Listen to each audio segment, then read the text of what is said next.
নমস্কাৰ সকলোকে স্বাগতম জনাইছোঁ মোৰ চেনেল দীপালিছ ব্লগত। আজি মই আপোনালোকৰ মাজলৈ কুন্দুলি আৰু কণীৰ ফ্ৰাই ৰেচিপি এটি লৈ আহিছোঁ। এই ৰেচিপিটোৰ বাবে মই কি সামগ্ৰী ব্যৱহাৰ কৰিছোঁ তাক প্ৰথমে আপোনালোকক দেখুৱাই দিওঁ।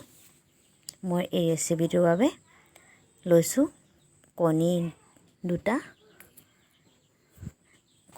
আৰু পিঁয়াজ এটা, ডাঙৰ পিঁয়াজ এটা কাটি লৈছোঁ। তাৰপিছত আদা নহৰু পেষ্ট এচামুচ বনাই লৈছোঁ আৰু এইখিনি কুন্দুলিখিনি মই ধুই কাটি লৈছোঁ। আৰু এতিয়া মই গেছত কেৰাহীটো পাতি দিছোঁ আৰু গেছটো জ্বলাই দিছোঁ। কেৰাহীটো গৰম হ'লে মই ইয়াত মিঠাতেল দি দিম। মিঠাতেলখিনি নিজৰ জোখ অনুযায়ী দিব, সামগ্ৰীটোৰ পৰিমাণটো চাই। এয়া তেলখিনি গৰম হ'ল, মই ইয়াত দুটা তেজপাত ফালি দি দিছোঁ আৰু লগতে কাটি থোৱা পিঁয়াজখিনিও দি দিছোঁ।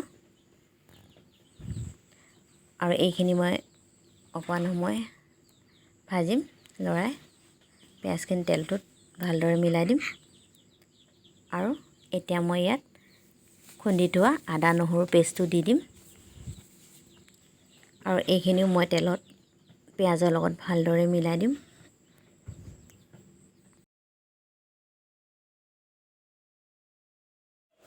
এতিয়া মই বাকী মছলাখিনি দি দিম। প্ৰথমে ইয়াত মই জিৰা এচামুচ দি দিছোঁ আৰু জলকীয়া গুড়ি এচামুচ পূৰাকৈ নাই দিয়া, আধা চামুচ দিছোঁ। তাৰপিছত নিমখটো দি দিম সোৱাদ অনুযায়ী। তাৰপিছত হালধিটো জোখমতে যিমান প্ৰয়োজন হয় সিমান দি দিছোঁ আৰু এই সকলোখিনি এতিয়া ভালদৰে মিলাই দিম। মিলাই মছলাটো অকণমান সময় ভাজিম।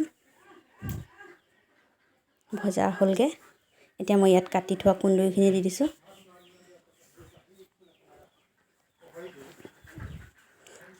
আৰু কুন্দুলিখিনি দি দিয়াৰ পিছত এতিয়া ভালদৰে মিলাই দিম এইটো মছলাখিনিৰ লগত কুন্দুলিখিনি।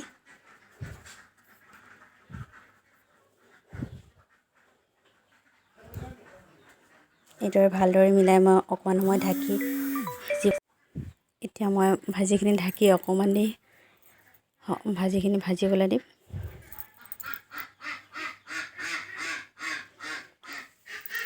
ভাজিখিনি এতিয়াও ভালকৈ ভাজা নাই হোৱা আৰু অকণমান সময় ভাজিম যাতে কুন্দুলিখিনি কোমল হৈ যায়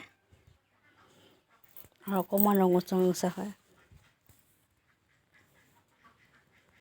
কুন্দুলিখিনি আৰু অকণমান ঢাকি ভাজিবলৈ দিম যাতে কুন্দুলিখিনি আৰু অকণমান কোমল হয়, ৰঙা হৈ পৰে। এতিয়া আকৌ এবাৰ চাই লওঁ কুন্দুলিখিনি হ'ল নে নাই হোৱা। এইবাৰ কুন্দুলিখিনি হৈছেগৈ, ৰঙচুৱা হ'ল আৰু কুন্দুলিখিনি ভালকৈ সিজিলেও কোমল হৈ পৰিছে। এতিয়া মই থৈ দিয়া কণী দুটা দি দিম।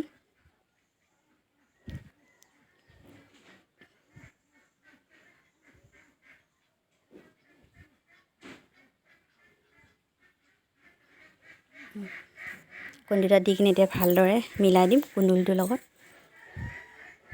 ধুনীয়াকৈ চাৰিওফালে গোটেই কুন্দুলিটো মিলাই দিম কণীটোৰ লগত।